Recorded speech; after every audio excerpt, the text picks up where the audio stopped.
Hai, apa kabar? Saya Kristi Damayanti. Salam kenal bagi Anda semua. Harapan saya tentunya semuanya dalam keadaan baik-baik saja. Kali ini melalui podcast YouTube saya ingin memperkenalkan tema baru tentang obrolan seputar wanita yang saya namakan Obita, yaitu kebedakan dari obrolan wanita. Dalam obrolan nanti, saya dan para narasumber akan membicarakan dan berbagi kisah dari pengalaman hidup mereka. Semoga bermanfaat, menginspirasi, dan memotivasi Anda semua. Selamat mendengarkan. Halo para pendengar podcast saya, sesuai dengan segmen obrolan wanita atau Obita. Saya akan mengangkat berbagai kisah dan pengalaman hidup dari para narasumber wanita. Nah, kali ini saya ingin berbagi kesaksian dari salah satu narasumber yang akan mengisahkan pengalaman pribadinya terkait dengan masalah broken home. Sebagaimana pendengar ketahui, masalah broken home banyak diketahui berdampak pada persoalan tumbuh kembang anak, bahkan membekas hingga mereka dewasa. Saya sapa dulu narasumber saya, Mbak Saraswati, yang biasa dipanggil Sarah. Halo Mbak Sarah, harapan saya Mbak selalu sehat. Sepintas saya telah mendengar sedikit tentang kisah tentang Anda, khususnya yang berkaitan dengan masalah broken home. Sebelumnya, terima kasih atas waktu dan kesediaan Anda untuk berbagi kisah Anda kepada para pendengar. Semoga apa yang Anda ceritakan nanti menjadi perenungan bagi kita semua. Oke, saya langsung saja kepada Mbak Sarah untuk menceritakan dan berbagi kisahnya. Monggo Mbak Sarah. Hai, gue Saraswati, biasa dipanggil Sarah. Makasih gue udah bisa diajak buat ngobrol kali ini. Kita mau ngobrolin apa ya? Tentang keluarga broken home. Ya, sebetulnya gue sendiri waktu gue kecil, gue nggak ngerti keluarga broken home itu apa. Gue nggak tahu apa iya sih yang namanya orang tua itu bisa hidup terpisah. Karena gue sendiri ngelihat di lingkungan gue, teman-teman gue itu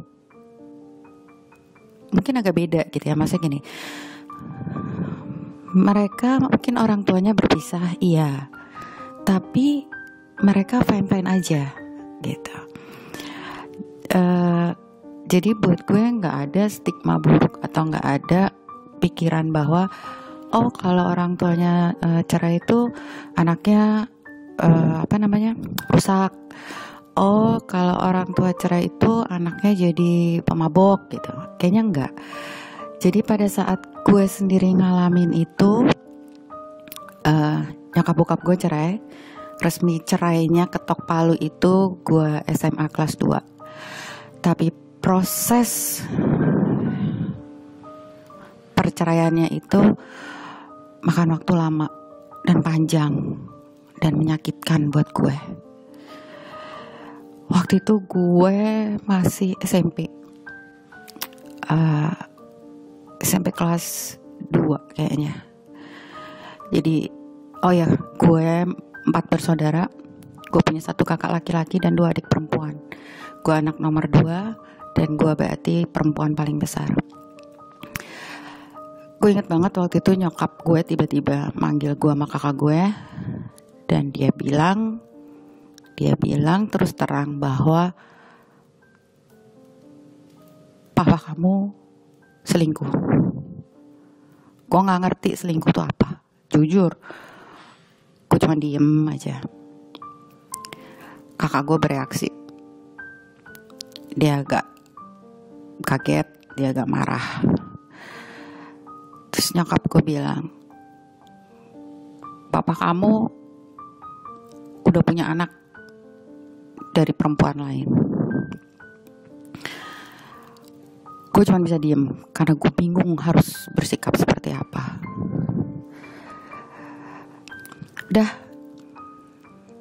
Setelah itu memang sih bokap udah jarang pulang ke rumah. Gue pikir bokap dinas, karena bokap gue kan dari angkatan, jadi suka dinas keluar gitu. Jadi gue pikir oh ya fine gitu. Ternyata nggak seperti itu. Sejak nyokap bilang bahwa bokap itu selingkuh, bokap itu punya anak dari perempuan lain, gue mulai ngeliat perubahan di rumah. Jadi kalau bokap pulang, nyokap tuh selalu marah, mereka berantem. Dan yang bisa gue lakuin pada saat itu adalah gue menjauhkan adik-adik gue dari suara berisik mereka berantem. Sampai itu terus. Dan kadang-kadang juga ada kekerasan. Dan gue gak pernah mau lihat itu. Yang gue dengar cuma teriakan. Dan gue berusaha untuk adik-adik gue untuk tidak dengar. Gue tutup pintu, gue setel musik, gue ajak mereka main. Dan mungkin yang paling bisa gue lihat perubahannya adalah kakak gue. Kakak gue tuh termasuk orang yang hebat. Dia pintar, dia selalu ranking di sekolah. Tapi begitu di SMA, dia gak naik kelas. Gue gak tahu seberapa terlukanya dia, seberapa marahnya dia sampai dia harus ngorbanin sekolahnya. Buat gue tuh bodoh gitu loh. Dia tuh pinter, gak kayak gue. Gue hanya berusaha untuk ngejalanin hari-hari gue ya semampu gue aja. Gue anggap semuanya gak ada apa-apa. Mungkin teman-teman gue waktu SMP, jadi waktu kakak gue di SMA kan gue masih SMP. Mungkin teman-teman gue tuh sempat kaget begitu tahu bahwa sebenarnya keluarga gue itu nyokap bokap tuh lagi mau pisah. Karena gue gak pernah cerita. Gue tetap happy di kelas, gue tetap ketawa-ketawa, gue tetap jalanin aktivitas gue seperti biasa kayak gak ada apa-apa. Jadi yang gue pikirin adalah saat itu gue harus jalanin hidup gue harus ngibur adik-adik gue nggak peduli gitu kakak gue, karena dia mungkin anak laki ya, dia juga udah jadi sering main sama teman-temannya, dia sering pergi sama teman-temannya gitu kan. Jadi di rumah tuh benar-benar gue cuma sama adik gue. Buat gue agak gimana ya ngelihat orang tua seperti itu, nggak enak gitu loh. Mereka berantem, mereka marah-marahan.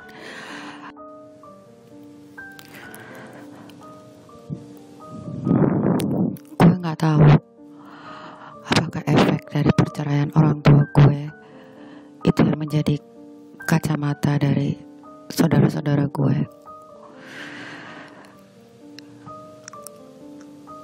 Maksudnya dalam arti gini, kakak gue pun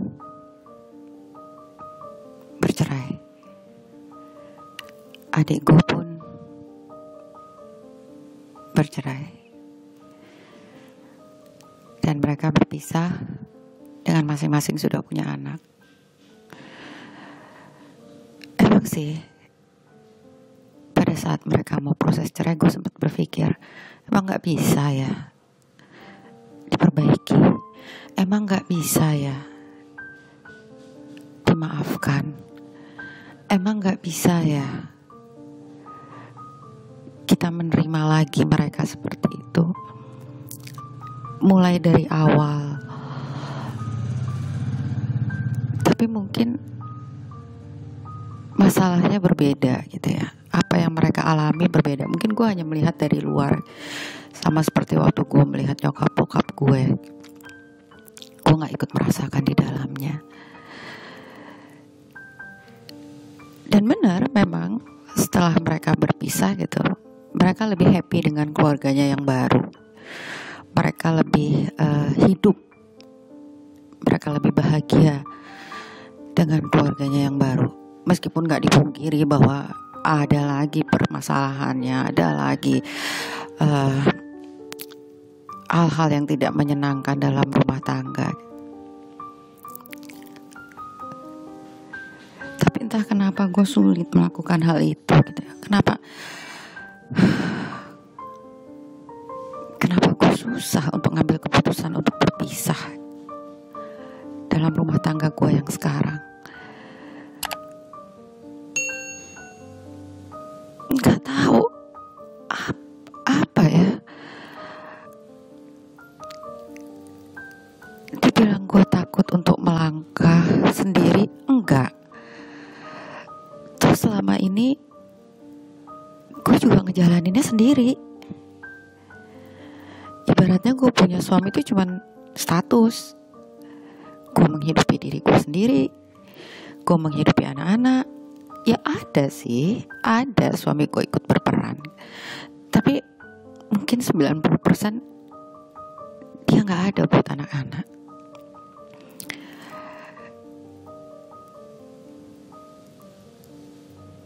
Kadang gue berpikir bahwa apa iya gue harus pisah untuk bisa bahagia seperti yang diambil oleh kakak dan adik gue, jalan yang diambil mereka.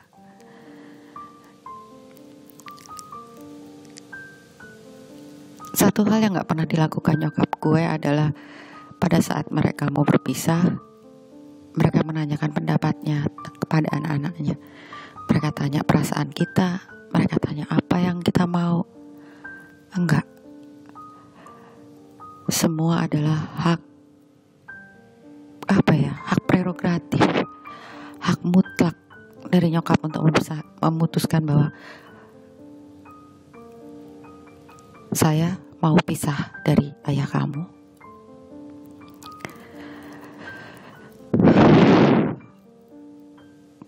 Kalau itu dilakuin ke gue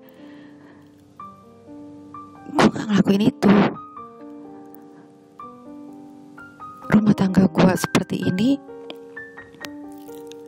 gue disakitin iya, gue verbal abuse iya, gue ada rasa takut dalam rumah tangga gue ngerasa aduh jangan-jangan nanti gue dibunuh, aduh jangan-jangan nanti gue disakitin pada saat gue lagi lengah, aduh. Jadi gue selalu waspada, gue selalu siaga gitu untuk anak-anak gue, untuk diri gue. Gila sih emang, gila kalau gue bilang.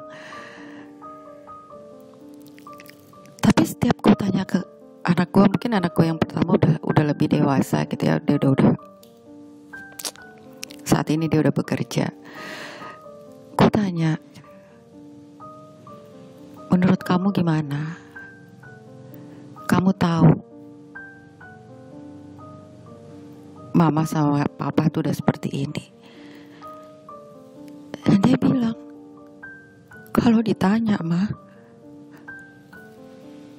gak ada satupun anak yang ingin orang tuanya cerai. Gak ada satu anak pun yang ingin orang tuanya berpisah. Kalau memang ujung-ujungnya hanya untuk berpisah, terus kenapa kalian dulu tuh bersatu? Kenapa kalian dulu berjanji bahwa kalian akan berada dalam susah dan senang, dalam sakit, atau dalam sehat, dalam keadaan apapun? Mana janji itu? Mama dulu selalu bilang bahwa perjuangan mama untuk menikah itu sulit. Kenapa mama dulu mau mempertahankan, mau berjuang agar mama bisa menikah dengan... Kalau sekarang ujung-ujungnya hanya untuk pisah.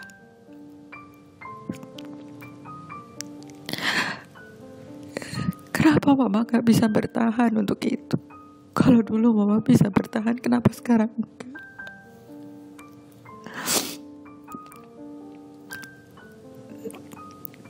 Tapi aku tahu gak mudah ngejalaninnya.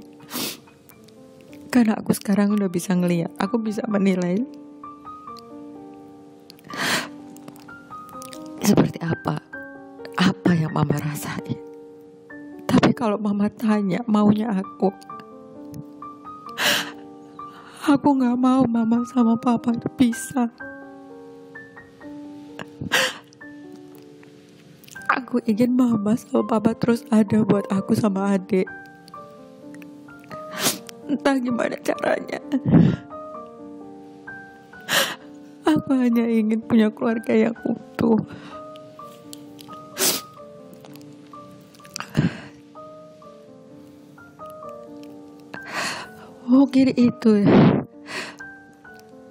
Oke itu yang membuat gue akhirnya bertahan untuk tidak memutuskan berpisah. Itu yang memutuskan gue untuk mengalah demi anak-anak gue. Gue mengorbankan perasaan gue mengorbankan kebahagiaan gue semata-matanya untuk anak-anak gue. Karena mereka adalah satu-satunya penyemangat dalam hidup gue. Jadi kalau mereka gak seneng, gimana mereka bisa jadi penyemangat dalam hidup gue? Kalau mereka gak happy,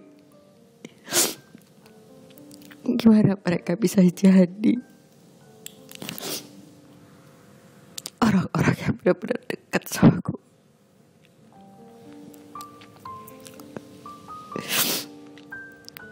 Yang gue pelajarin dari adik gue, kakak gue waktu memutuskan pisah, mereka melakukan hal yang sama seperti nyokap. Mereka tidak mendengar, mereka tidak bertanya kepada anaknya. Mereka pikir anak-anak masih kecil. Mereka pikir anak-anak gak punya suara. Mereka pikir anak-anak paling hanya ngikutin gue. Gue gak pengen anak-anak gue ngalamin seperti gue.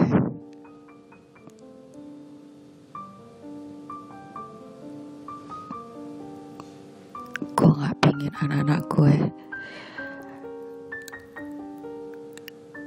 tidak bangga dengan gue. Bodoh.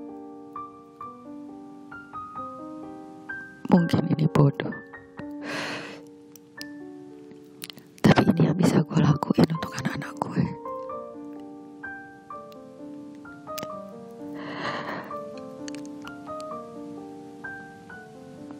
Gue hanya berpikir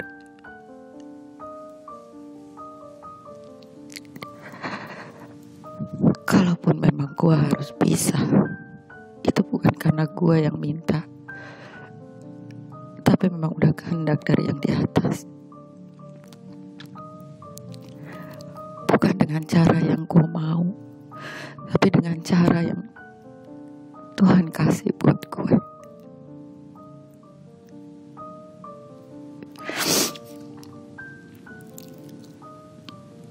Gak mudah ngejalanin ini semua.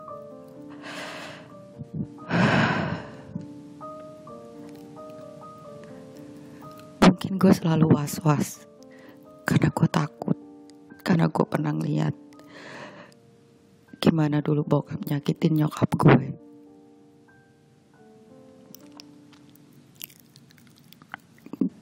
Gimana kekerasan itu ada dalam rumah tangga nyokap bokap gue. Jadi pada saat kalau suami gue lagi marah atau apa, gue selalu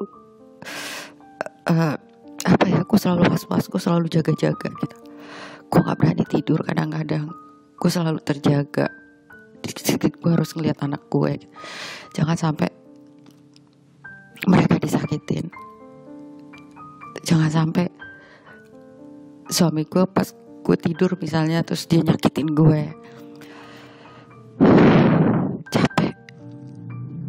Iya capek. Tapi untuk saat ini mungkin hanya itu yang bisa gue lakuin.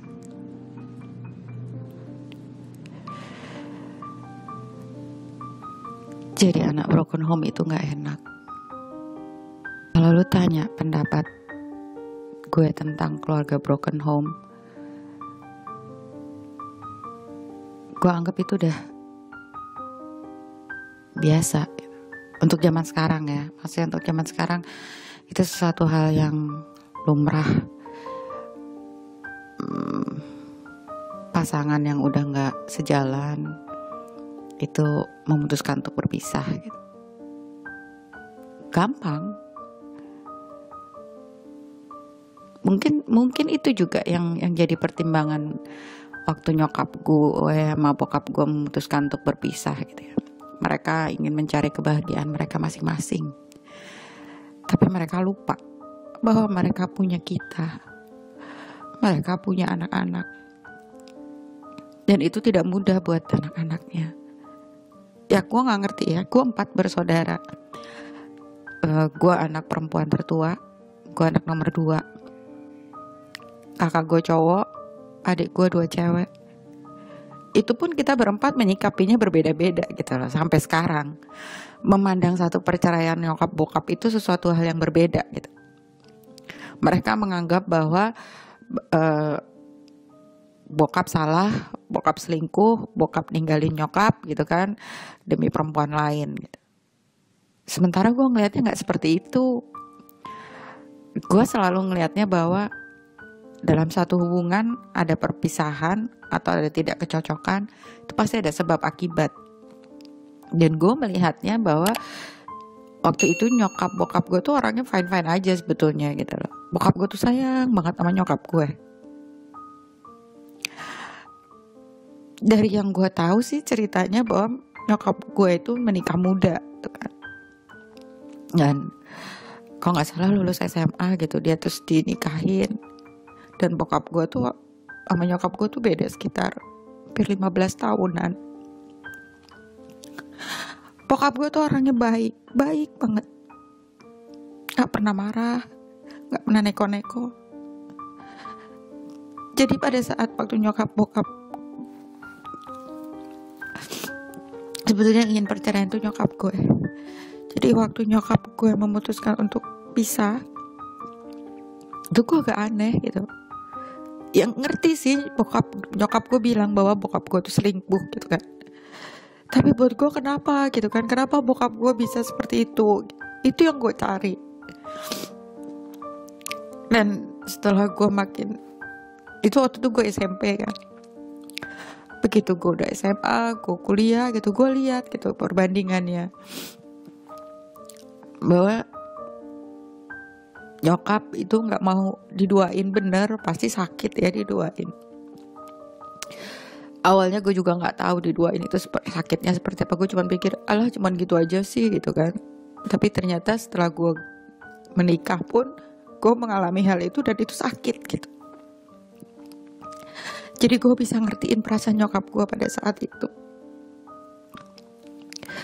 Jadi yang gue lihat ya, sebetulnya nyokap bokap gue itu seharusnya nggak pisah gitu loh. Kalau mereka tuh punya komunikasi yang baik. Bokap gue tuh orangnya sayang banget sama nyokap gue.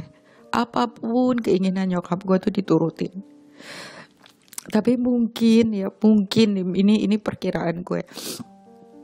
Nyokap gue itu anak paling kecil. Dia dari kecil udah susah dan dia selalu dibantu sama kakak-kakaknya gitu kan, untuk bisa makan, untuk apa dia tuh sama kakak-kakaknya. Jadi pada saat dia sama bokap tuh manjain banget gitu loh. Dan apalagi setelah karir bokap itu bagus, nyokap gue tuh udah kayak princess. Semuanya diturutin. Tapi mungkin nyokap lupa bahwa dia harusnya tetap melayani bokap.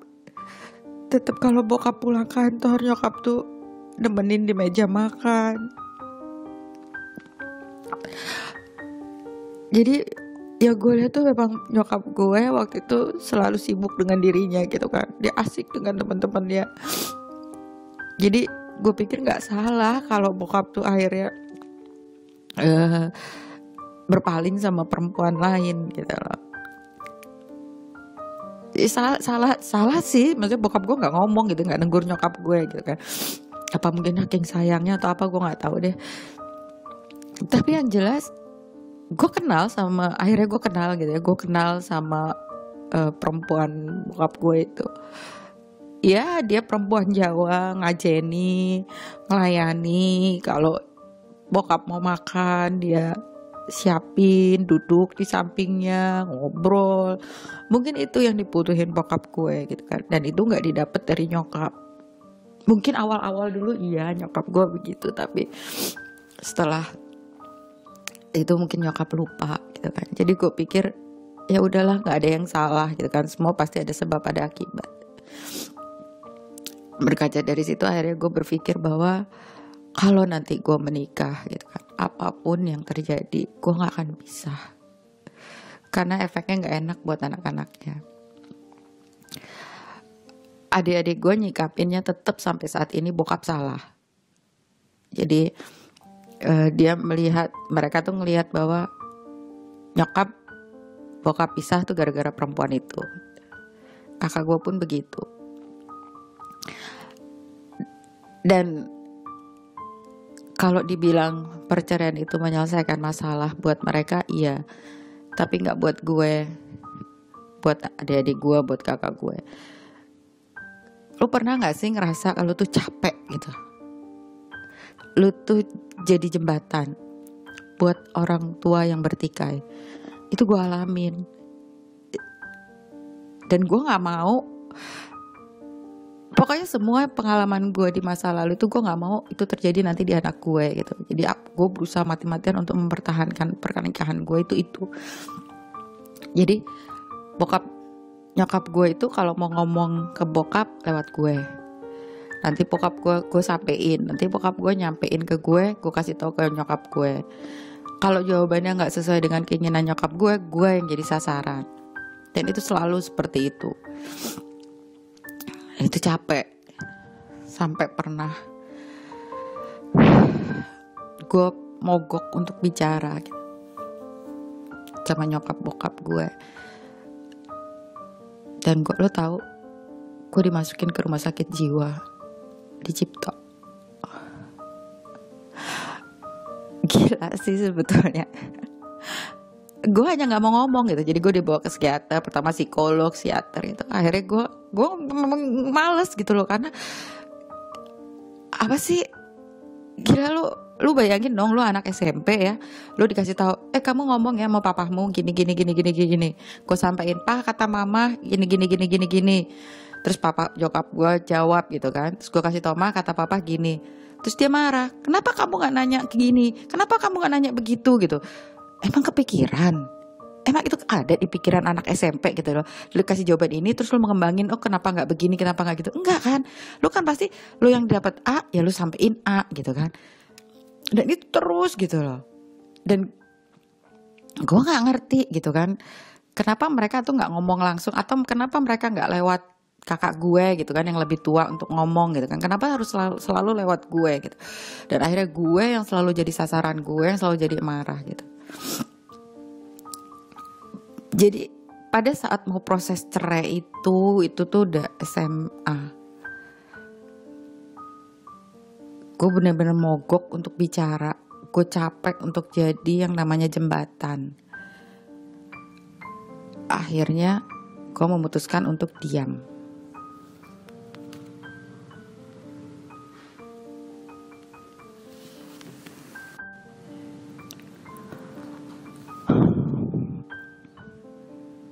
Protes gue tuh gak cuma diam waktu itu, tapi gue juga pernah gue mau coba untuk bunuh diri. Dan itu tuh nyokap gue baru tahu, terungkap pada saat gue dimasukin ke rumah sakit jiwa itu. Gue diminta untuk ngisi kayak kuesioner gitu kan. Pas di situ ternyata setelah dianalisa gue punya kecenderungan untuk ingin bunuh diri, dan itu benar. Nyokap gue kaget. Jadi sebelum gue dimasukin ke rumah sakit itu, gue pernah dibawa ke rumah sakit juga, tapi karena gue kolaps, gue pingsan. Saat itu gue coba bunuh diri dengan minum minum obat-obatan warung. Jadi gue beli berapa strip dengan macam-macam jenis obat gitu ya. Ada obat buat sesak napas, ada obat flu, ada obat pusing gitu kan. Kalau nggak salah gue sekali minum tuh 4, jadi ada 12 gitu. Dan gue minumnya pakai Coca-Cola.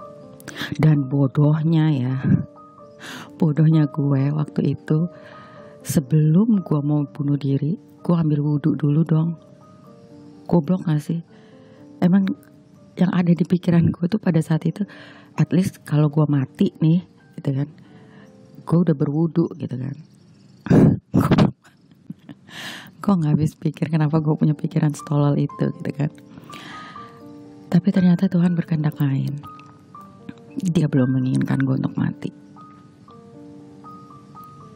Dan di situ gue tahu bahwa oke,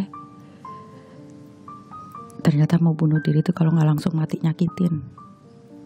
Sakit banget badan gue waktu itu. Dan akhirnya gue dibawa ke rumah sakit, gue dipompa segala macam. Gue sempet 2 hari, terus baru gue pulang. Setelah itu gue mencoba untuk mogok diam. Dan ya itu yang gue dapat.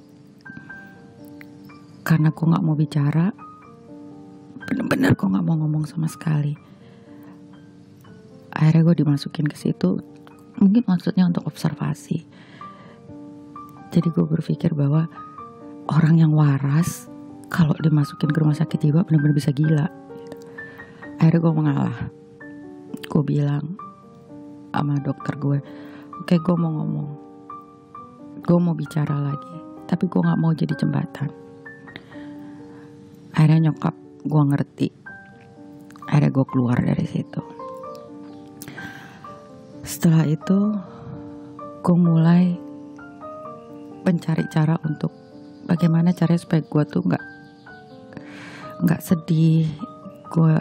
Karena gue nggak punya temen. Itu masa-masa gue SMA kelas 1, gue masih belum punya temen gitu kan. Kalaupun gue punya teman baru, nggak mungkin lah kalau gue tuh harus cerita gitu kan. Nanti gue takutnya teman-teman SMA gue tuh nganggapnya lain tentang orang broken home. Mereka, orang tuanya ngelarang untuk main sama gue karena pasti dinilai, oh si Sarah nih nyokap bokapnya cerai gitu, oh pasti dia anaknya rusak nih gitu, oh pasti ini apalagi masa SMA, masa pergaulannya kayak begini. Itu yang gue nggak mau gitu. Jadi gue tetap jadi Sarah yang zaman SMP, yang selalu happy, yang ketawa-ketawa. Sampai akhirnya gue punya pacar gitu kan. Nah itu mengobati gue gitu loh, maksudnya untuk gue bisa cerita gitu kan.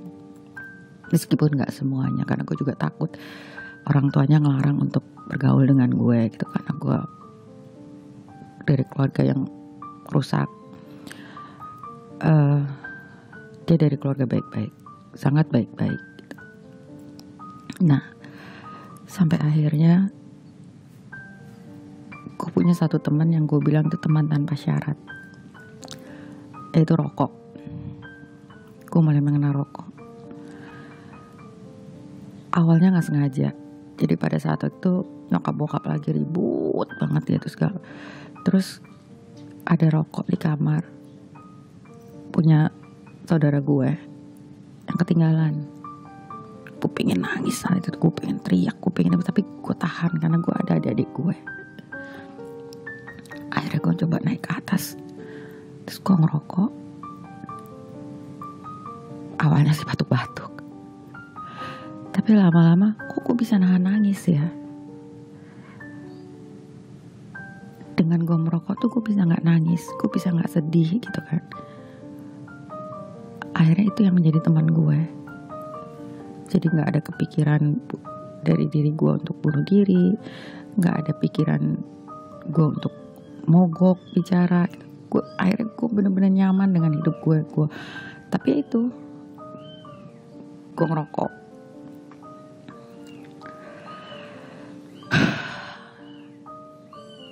Kalau dibilang dampak psikologisnya, lo ngerasa gak sih kadang-kadang anak-anak tuh suka memanfaatkan situasi, dan itu yang terjadi di keluarga gue. Jadi kadang-kadang kalau kita butuh sesuatu, kita tahu nih hubungan nyokap sama bokap gak baik gitu ya. Jadi kadang-kadang kakak gue tuh suka ngomong sama bokap seolah-olah dia pro bokap gue. Nanti dia dapet duit, minta ini minta itu dikasih. Itu juga kalau dia lagi butuh uang lagi, dia minta lagi sama nyokap, seolah-olah dia pro dengan nyokap. Jadi akhirnya seperti itu. Dan itu gue gak suka ngeliat kayak gitu. Tapi gue bisa apa? Karena kalau kakak gue dapet duit, dia juga bagi ke gue, bagi ke adik-adiknya. Kita diajak makan, kita diajak jalan-jalan ke mall gitu lah. Jadi gak enak. Gak tahu kenapa ya. Kalau gue bilang sebetulnya cerai itu ya pilihan. Mungkin nyokap gue saat itu memilih untuk dia ingin bahagia untuk dirinya dia. Dia merasa dia masih muda, dia merasa dia gak mau disakitin, terus dia seperti itu. Tapi kalau gue ngelihatnya,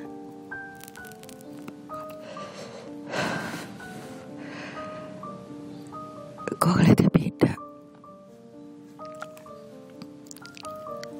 Apalagi setelah gue ngalamin kekerasan dalam rumah tangga gue ngalamin juga perselisihan dalam rumah tangga gue gitu.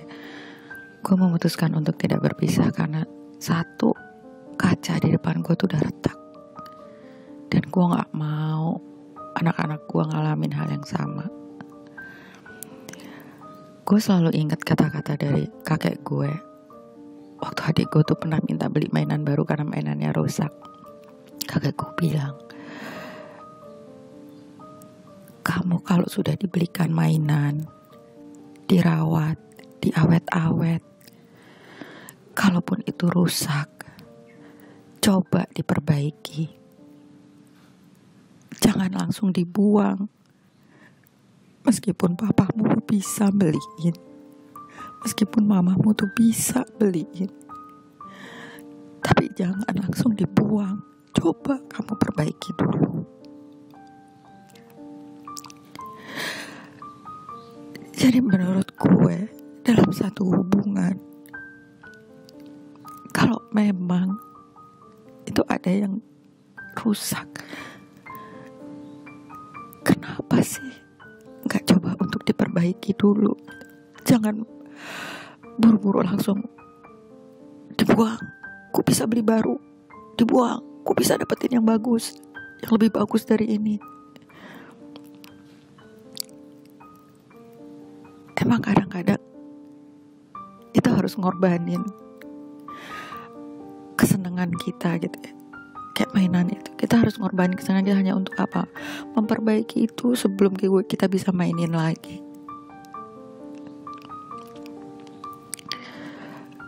Dan lo tahu, setiap ada teman gue yang cerita kalau dia ingin pisah sama suaminya, gue selalu masukin omongan bahwa lu bilang hidup lu tuh pingin buat anak-anak lu bahagia. Apa lu yakin perceraian bisa membuat anak-anak lu bahagia? Enggak kan? Gue ngomong itu ke mereka itu karena gue ngeliat diri gue gitu loh, bahwa perceraian orang tua gue tidak membuat anak-anaknya bahagia. Jadi gue bilang, kenapa nggak, kalau memang tujuan lo untuk membuat anak-anak lo bahagia, kenapa lo nggak bertahan untuk anak-anak lo? Lo korbanin diri lo untuk anak-anak lo, untuk kebahagiaan anak-anak lo. Berapa lama sih? Kita nggak pernah tahu siapa yang masih bertahan dalam hidup. Kita yang masih punya umur, atau anak-anak yang masih punya umur. Apa nggak nyesel seandainya salah satu dari kita itu ada yang meninggal? Dan mereka bilang bahwa itu bodoh. Mereka bilang itu sih gila. Ngapain gue mesti ngabisin hidup gue hanya untuk gue nyakitin diri gue? Gue pengen anak-anak gue happy, gue pengen anak-anak gue tuh seneng, dan gue juga berhak untuk bahagia, benar. Tapi kenapa gak ada yang bisa sepaham dengan gue bahwa kebahagiaan anak-anak itu benar-benar ada di atas, dan kebahagiaan buat gue dan diri gue sendiri itu kayaknya nantilah biar Tuhan yang ngatur semuanya. Dan itu dianggap bodoh oleh sebagian teman-teman gue. Jadi menurut gue, yang namanya keluarga broken home itu benar-benar gak diinginin sebetulnya, baik sama orang tua yang bertikai ataupun sama anak-anak. Tapi kalau memang itu harus terjadi, semuanya kembali pada diri kita. Mana yang mau kita pilih?